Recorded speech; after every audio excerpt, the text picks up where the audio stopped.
Hello मित्रों, नमः संस्कृता। कैसे हैं आप सब? आशा करती हूँ अच्छे होंगे। मैं सीमा वर्मा अपने यूट्यूब चैनल ओम अध्ययन केंद्र से आप सभी लोगों का स्वागत करती हूँ। आज की प्रश्नोत्तरी शुरू करने से पहले आप सभी मित्रों से अनुरोध है, जिन्होंने चैनल को सब्सक्राइब नहीं किया है, प्लीज़ चैनल को लाइक, सब्सक्राइब, शेयर करिएगा। पिछले प्रश्न पत्र में 100 नंबर प्रश्नोत्तरी हो चुकी थी। आज 101 नंबर प्रश्न से प्रश्नोत्तरी होगी। बिहार टीजीटी संस्कृत का जो अभी जल्द में पेपर हुआ था, उसका हल प्रश्न पत्र कराऊंगी मैं। तो चलिए फ्रेंड्स, शुरू करते हैं आज की प्रश्नोत्तरी।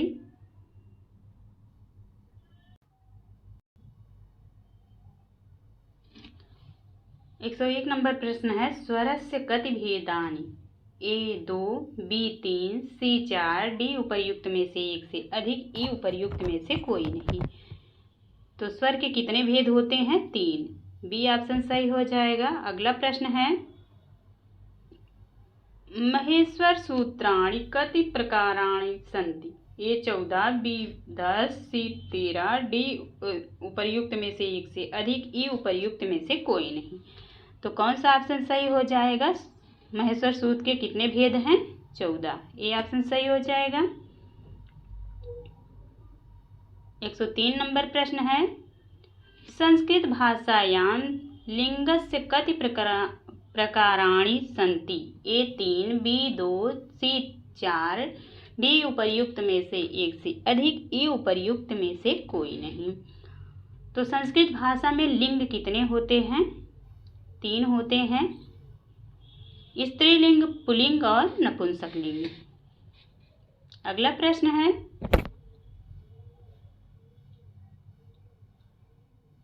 एक 104 नंबर, अष्टाध्यायी कस्य कृतिः? ए कात्यायनः, बी पाणिनिः, सी पतंजलि, डी उपर्युक्त में से एक से अधिक, ई उपर्युक्त में से कोई नहीं। तो अष्टाध्यायी किसकी रचना है? पाणिनि की। बी ऑप्शन सही हो जाएगा। 105 नंबर प्रश्न है, संयुक्त स्वरस्य कति प्रकाराणि सन्ति? ए आ ई उ ड़, बी आ री री, सी ए ओ ऐ औ, और डी है उपर्युक्त में से एक से अधिक, ई है उपर्युक्त में से कोई नहीं। तो पूछा गया है संयुक्त स्वर कौन से हैं? ए ऑप्शन, ए तो ह्रस्व स्वर है और बी है नहीं। सी ऑप्शन सही हो जाएगा। ए ओ ऐ औ, ये 4 जो है संयुक्त स्वर हैं। अगला प्रश्न है, संस्कृत भाषायां भवन्ति? ए 5, बी 6, सी 7, डी उपर्युक्त में से एक से अधिक, ई उपर्युक्त में से कोई नहीं। संस्कृत भाषा में कारक कितने होते हैं? तो कारक 6 होते हैं। बी ऑप्शन सही हो जाएगा। अगला प्रश्न है, किम इति सर्वनाम शब्दस्य नपुंसकलिंगे द्वितीया विभक्ति बहुवचन किम रूपम भवति? द्वितीया विभक्ति बहुवचन में किम का नपुंसकलिंग में कौन सा रूप बनेगा? ए किम, बी कान, सी कानी, डी उपर्युक्त में से एक से अधिक, ई उपर्युक्त में से कोई नहीं। तो बहुवचन में पूछा है, कानी बनता है। सी ऑप्शन सही हो जाएगा, कानी। अगला प्रश्न है 108 नंबर, एकादशन इत्यत्र नपुंसकलिंगे प्रथमा विभक्तौ बहुवचने किम रूप भवति? ए एकादशनि, दशानि, बी एकदशाणि, सी है एकादशान, डी उपर्युक्तेषु एक अधिक, और ई है उपर्युक्त में से कोई नहीं। एकादशन का नपुंसकलिंग प्रथमा विभक्ति बहुवचन में है, तो इसमें से कोई नहीं। ई ऑप्शन सही हो जाएगा। 109 नंबर प्रश्न है, सर्वधन ऐक्यम इत्यत्र का संधि भविष्यति? ए सर्वैक्यम, बी सर्वैक्यम, सी सर्वैक्यम, डी उपर्युक्तेषु एक अधिक, ई है उपर्युक्तेषु किंचिन अपि नास्ति। तो 109 का सी ऑप्शन सही हो जाएगा, सर्वैक्यम। 110 नंबर प्रश्न है, यद्यपि इत्यस्य संधि विच्छेदो भविष्यति। ए यद धन यपि, बी है यद धन इद धन अपि पि, और सी है यदि धन अपि, डी उपर्युक्त में से एक से अधिक, ई उपर्युक्त में से कोई नहीं। तो सी ऑप्शन सही हो जाएगा। अगला प्रश्न है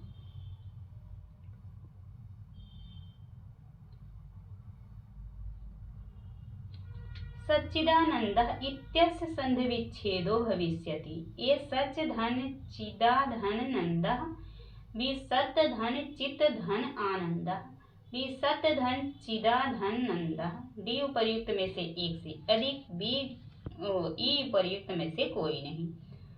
तो सत धन चित धन आनंदा, बी ऑप्शन सही हो जाएगा।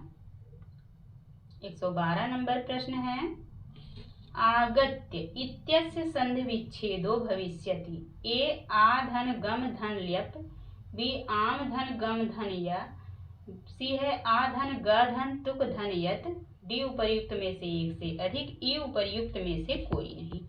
तो कौन सा ऑप्शन सही हो जाएगा? ए आ धन गम धन ल्यप प्रत्यय है। 113 नंबर प्रश्न है एतादृशः इत्यस्मिन् पदे किम उपपदम को धातु कश्च प्रत्ययः। ए है इदम धन दृश धन किन, बी एता धन दृह धन कय, सी है एतद धन दृश धन कस, डी उपर्युक्त में से कोई नहीं, ई उपर्युक्त में से एक से अधिक। तो कौन सा ऑप्शन सही हो जाएगा? उपर्युक्त में से कोई नहीं, इसमें से कोई भी नहीं सही है, ई ऑप्शन सही हो जाएगा। अगला प्रश्न है वह गांव में निर्धनों को अपने हाथों से दान दे रहा है। अस्य वाक्यस्य संस्कृत भाषायां अनुवादो भविष्यति। ए सग्रामे निर्धनान् स्वहस्तात् दानं ददाति, बी है सग्रामे निर्धनाय स्वहस्तात् दानं ददाति, सी है सग्रामे निर्धनेभ्यः स्वहस्ताभ्यां दानं ददासि। तो कौन सा ऑप्शन सही हो? डी है उपर्युक्त में से एक से अधिक, ई उपर्युक्त में से कोई नहीं। तो ई ऑप्शन सही हो जाएगा, इसमें से कोई नहीं सही है।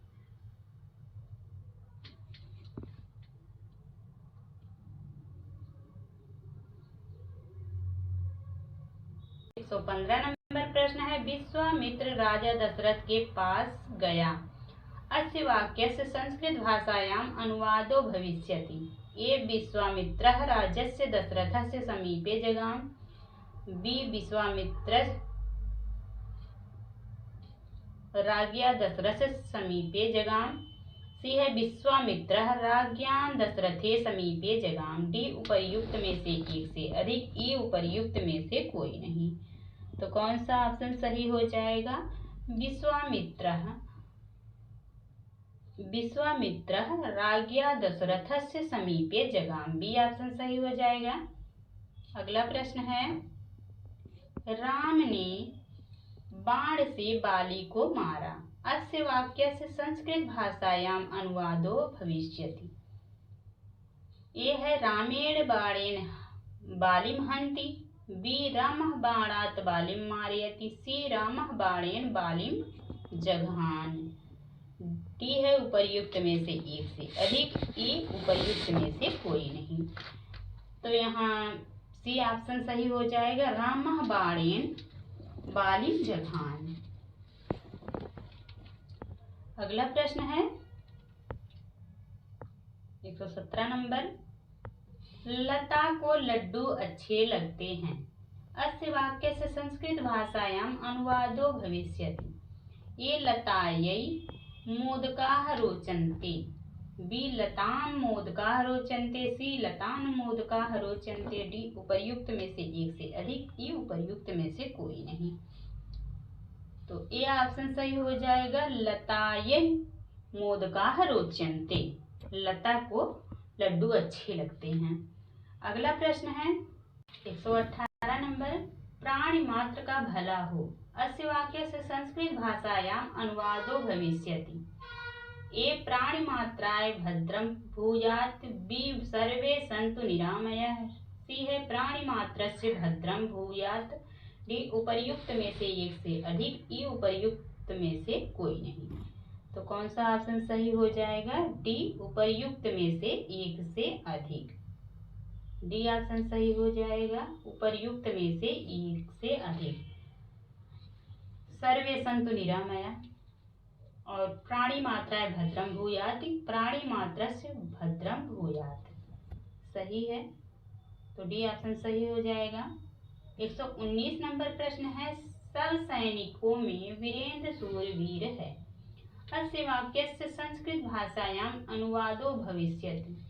ये सर्वेषु सैनिकेषु वीरेन्द्रः शूरवीरतमो विद्यते, बी सर्वात् सैनिकात् वीरेन्द्रः शूरवीरतमो विद्यते, ई है सर्वेषां सैनिकानां वीरेन्द्रः शूरवीरतमो विद्यते, डी है उपर्युक्त में से एक से अधिक, ई है उपर्युक्त में से कोई नहीं। तो कौन सा ऑप्शन सही हो जाएगा? डी ऑप्शन सही हो जाएगा, उपर्युक्त में से एक से अधिक। ए ऑप्शन भी सही है और सी भी सही है। यतश्च निर्धारणम सूत्र से इसमें षष्ठी और सप्तमी दोनों होगा। अगला प्रश्न है,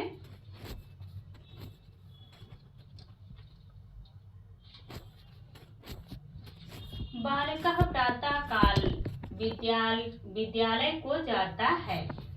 अस्य वाक्यस्य संस्कृत भाषायाम् अनुवादो भविष्यति। ये बालकाः प्रातः काले विद्यालय गच्छन्ति, बी बालकाः प्रातः काले विद्यालयं गच्छन्ति, सी है बालकाः प्रातः काले विद्यालये गच्छन्ति, डी है उपर्युक्त में से एक से अधिक, ई है उपर्युक्त में से कोई नहीं। तो कौन सा ऑप्शन सही हो जाएगा?